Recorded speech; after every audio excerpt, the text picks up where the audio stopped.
عید فطیر که باز عید نجات نام دارد نزدیک می شد.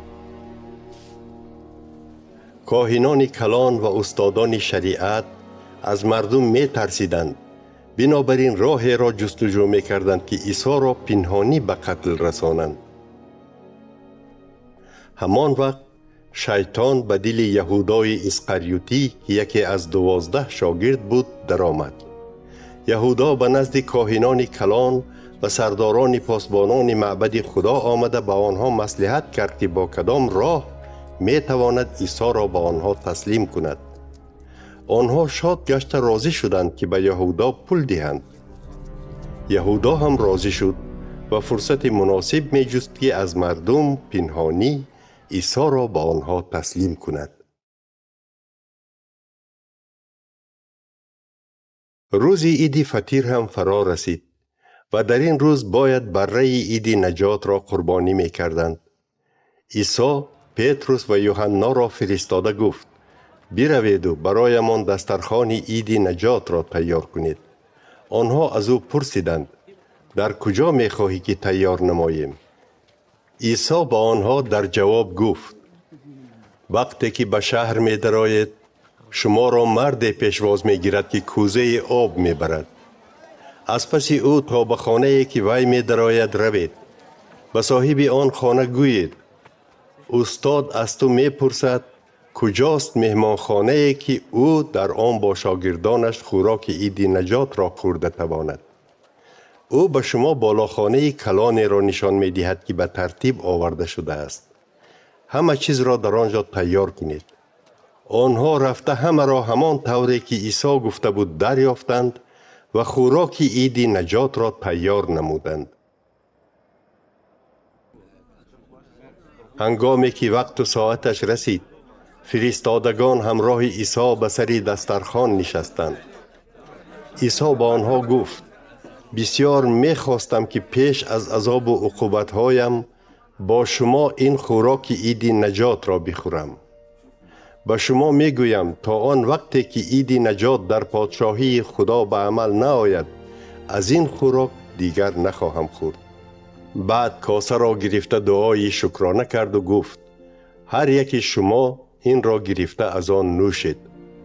به شما می گویم من بعد تا وقت آمدن پادشاهی خدا از شیره انگور نخواهم نوشید. سپس نان را گرفته به خدا شکر گفت و آن را پاره کرده به شاگردانش تقسیم نمود و گفت: این بدن من است که برای شما قربانی کرده می شود. برای یادآوری من همین طور بکنید.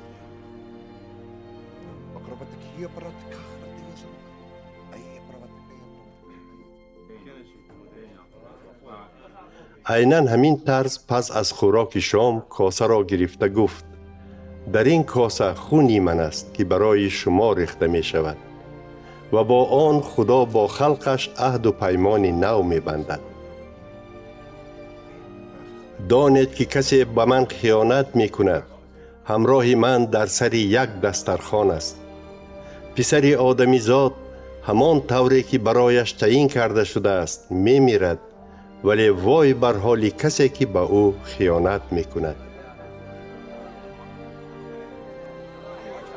فرستادگان از یکدیگر پرسیدن گرفتند که کدام از آنها این کار را می کرده باشد. در بین شاگردان بحث و مناظره به عمل آمد که کدام از آنها باید بزرگتر شمرده شود. عیسی باشد به آنها گفت: پادشاهان و حاکمان حکمشان را بر مردم خود می گذرانند و خود را آدم دوست می نامند. اما در بین شما نباید این طور باشد. بگذار بزرگترین از بین شما مثل خردترین رفتار بکند و سردار مثل خدمتگار. پس کی بزرگتر است؟ آنی که در سر دسترخوان نشسته است و یا کسی که به وی خدمت می کند؟ مگر نه آن کسی که در سر دسترخوان نشسته است؟ ولی من در مابین شما مثل خدمتگار هستم. وقتی که از آزمایش ها می گذشتم همراه هم بودید. چنان که پدرم به من پادشاهی را سپاریده است، من نیز آن را به شما می سپارم تا که شما در پادشاهی من از دسترخوانم بخورید و بنوشید و در تختها نشسته به 12 قبیله اسرائیل حکمرانی کنید.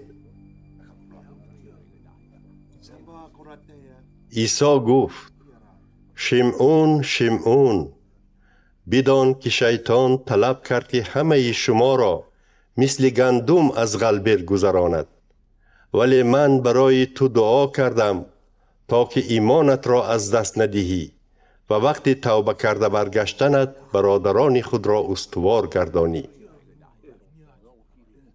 پتروس با او گفت: خواجه، من تیار هستم که با تو هم به حبس و هم به مردن بروم. ولی عیسی گفت: به تو میگویم ای پتروس، خودی همین روز پیش از آن که خروس جیغ زند تو 3 بار انکار میکنی که مرا میشناسی.